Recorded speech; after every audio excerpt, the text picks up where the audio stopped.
আলহামদুলিল্লাহ, করুণাই কাটাপাড়া যুব সমাজের উদ্যোগে ষষ্ঠ বার্ষিক তাফসীর কোরআন মাহফিলের সম্মানিত সভাপতি, প্রধান অতিথি, বিশেষ অতিথিবৃন্দ, সর্বস্তরের মুসলমান ভাইয়েরা, আমরা সর্বপ্রথম রব্বে কারীমের দরবারে শুকরিয়া জ্ঞাপন করি যে দয়ালু রব্বুল আলামিন আমাদেরকে দয়া করে, মায়া করে, মহব্বত করে, ভালোবেসে এই জান্নাতের বাগানে আসার বসার তৌফিক দান করলেন। এজন্য রব্বে কারীমের দরবারে শুকরিয়া জ্ঞাপন করি, সকলে বলে আলহামদুলিল্লাহ। লক্ষ কোটি দরুদ সালাম বর্ষিত হোক বিশ্বনবী জনাব মুহাম্মদুর রাসূলুল্লাহ সাল্লাল্লাহু আলাইহি ওয়া আলিহি ওয়াসাল্লামের উপর।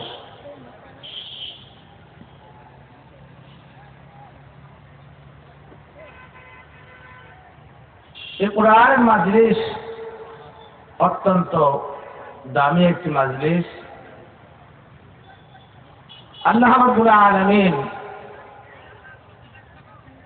এই কোরআনের মাজলিসকে অনেক পছন্দ করেন, সুবহানাল্লাহ।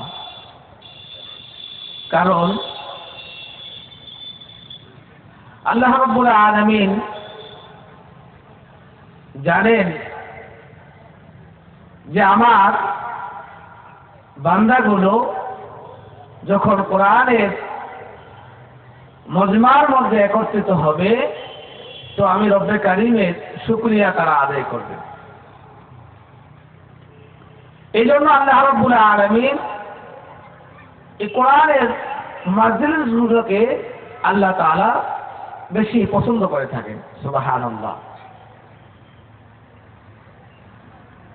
আমাদেরও অনেকেরই অনেক জিনিস পছন্দ হয়, অনেকেরই অনেক জিনিস চয়েস হয়। যাকে যে জিনিসটা ভালো লাগে তাকে ওই জিনিসটা বারবার দেখতে মনে চায়, বারবার খেতে মনে চায়। তো আল্লাহ রাব্বুল আলামিন এই কোরআনের মাজলিসগুলোকে পছন্দ করেন এবং শুধু পছন্দই করেন না, আল্লাহ রাব্বুল আলামিন এই মাজলিসগুলোর উপরে রহমতের সাকিনা অবতীর্ণ করেন, সুবহানাল্লাহ ওয়া বিহামদিহি।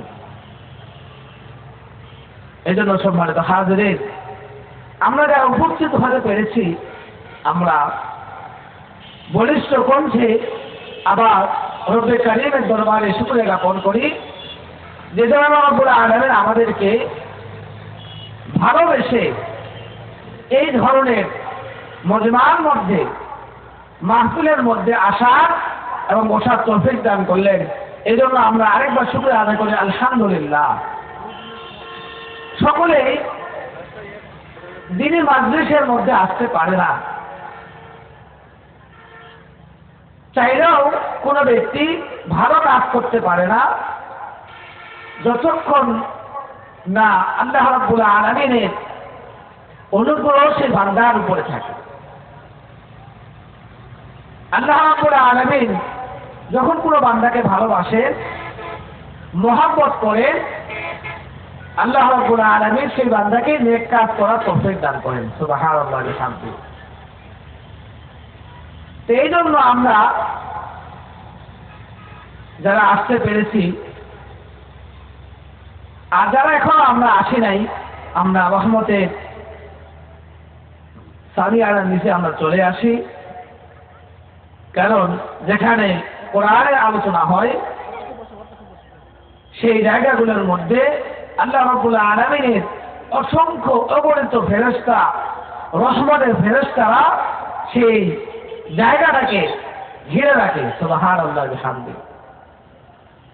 এজন্য আমরা সকলেই এই কোরআনের মাজলিসের মধ্যে চলে আসি। কোরআনের মাজলিস অত্যন্ত দামি মাজলিস। এই জন্য সম্মানিত হাজিরিন, আমরা যারা আসতে পারছি আলহামদুলিল্লাহ, আর যারা আমরা এখনো আসি নাই, রাস্তার মধ্যে আমরা আসি, আমরা খুব দ্রুত এই কোরআনের মাজলিসের মধ্যে চলে আসি। আল্লাহ রাব্বুল আলামিন সকলকে আসার তৌফিক দান করুন। তো আমি আলোচনার দিকে চলে যাই। আল্লাহ রাব্বুল আলামিন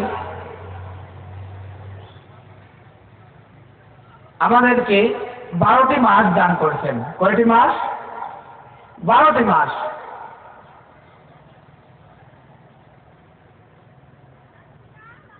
আল্লাহ রাব্বুল আলামিন 12টি মাস বান্দাকে দান করছেন।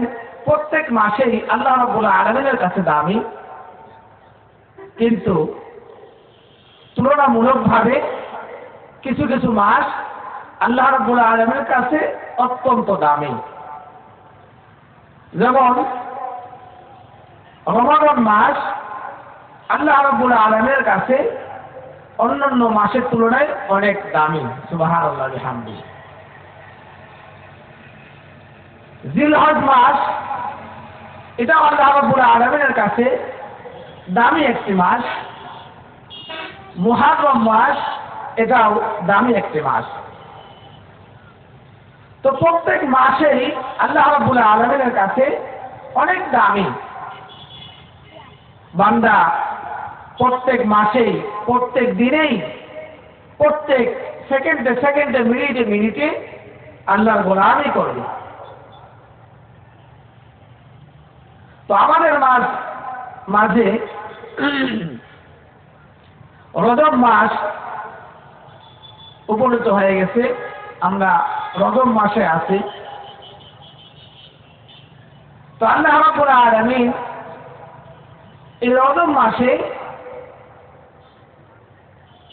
আল্লাহ রাসূল সাল্লাল্লাহু আলাইহি ওয়াসাল্লামকে মেরাজ করেছেন। সুবহানাল্লাহ বিহামদিহি। এই রজব মাস আল্লাহ রাসূল সাল্লাল্লাহু আলাইহি ওয়াসাল্লামকে আল্লাহর সঙ্গে কথা বলানো হয়েছে এই মাসে,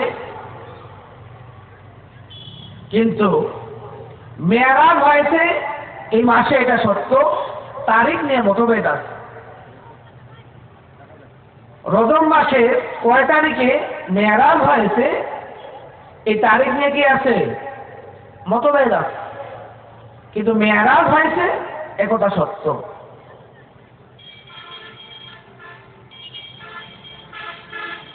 এটা সকল মুসলমান নর এবং নারী সকলকে বিশ্বাস করতে হবে যে আল্লাহ রাসূল সাল্লাল্লাহু আলাইহি সাল্লামকে মেরাজ করানো হয়েছে।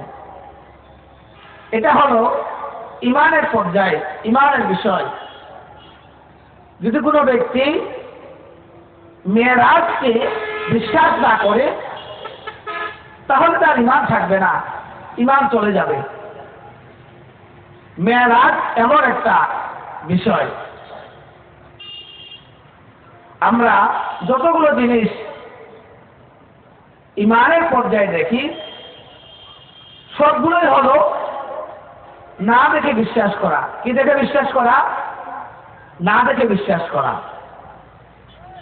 আমরা আল্লাহ রাব্বুল আলামিনকে দেখি নাই, দেখছি নাকি? কি বলেন? আল্লাহ তাআলাকে আমরা দেখি নাই। রাসূল আরবি সাল্লাল্লাহু আলাইহি ওয়াসাল্লাম তিনাকেও আমরা দেখি নাই, দেখছি? তিনাকেও দেখি নাই। জান্নাত দেখছি নাকি? জান্নাতও দেখি নাই। জাহান্নাম, সেটাও দেখি নাই। তাহলে ঈমানের বিষয়গুলোই হলো, ঈমানের পর্যায়টাই হলো না দেখে বিশ্বাস করা। কি ভাই?